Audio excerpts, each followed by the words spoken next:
So many important dialogues are happening in workplaces right now across the globe related to race and equity and inclusion, and how to support people who are in environments that, just are inherently built into the systemic inequalities that are especially experienced by brown and black skinned employees. What I want to do today is really talk about the this small slice of something that we do in NVC around intention versus impact, and how to pay attention to it. And this is something I want to encourage any NVC practitioner to be especially mindful of, particularly if you're a light-skinned person and you want to do your part, right? So what do you say when somebody lets you know that something you said to them that they found it triggering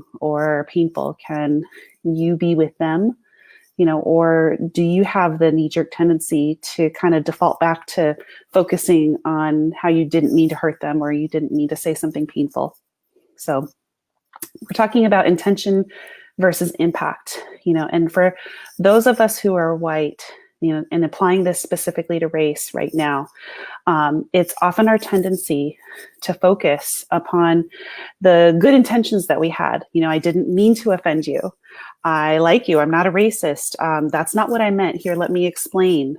All of these kinds of statements that at least for me, can still come up quite automatically, still keep my focus on me, on myself, my intentions.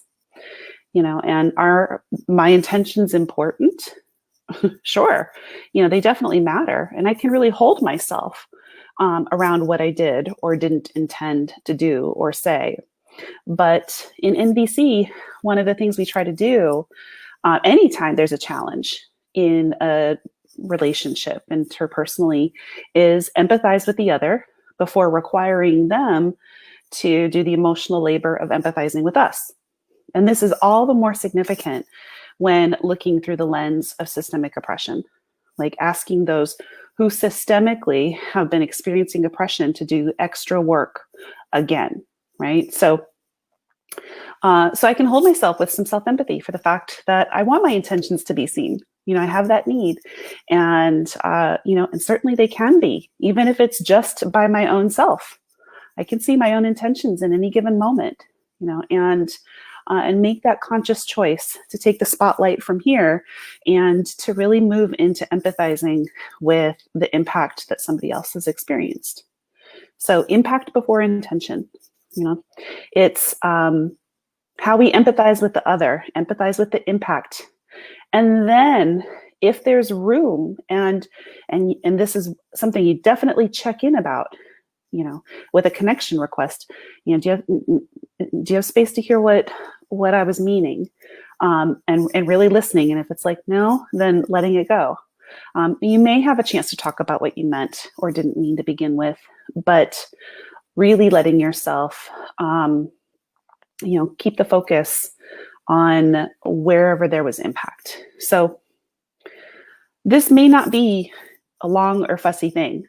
And sometimes when, especially for new NVC practitioners, in our attempt to try something new, we might kind of go like, oh, so you're feeling pain, and that was maybe sad for you, and you're really, you're really needing inclusion here. Like sometimes that kind of empathy can feel a little much, especially when we're talking about at work. So let's just go with an example. So say somebody lets me know that I've said something that was received as a microaggression. Maybe I said, wow, you were so articulate with that presentation, right? And if they let me know that for me that didn't land, instead of going, what? But you are. I was just trying to compliment you. You're always articulate. This is exactly what I would say to anybody who did well on this presentation. Any kind of those responses, which may be happening inside of me. I may be baffled and confused. I can hold self-empathy for that, but that's still bringing it back to me. and my intention. So impact before intention, what that would look like is maybe something like, oh, ouch, ooh. Okay, so when I said that, that didn't land as a compliment for you. Got it. Do you have more that you'd like me to know right now? Or are you just kind of wanting to leave it at that and just wanted to tell me? Okay. Okay. You just kind of want to let it be. All right. I hear you. Thank you. So empathy can be as simple as that and as conversational as that, right? And maybe in that situation, I might need to go do a little bit of research because I'm confused, to ask, like, why would anybody be offended by me calling them articulate?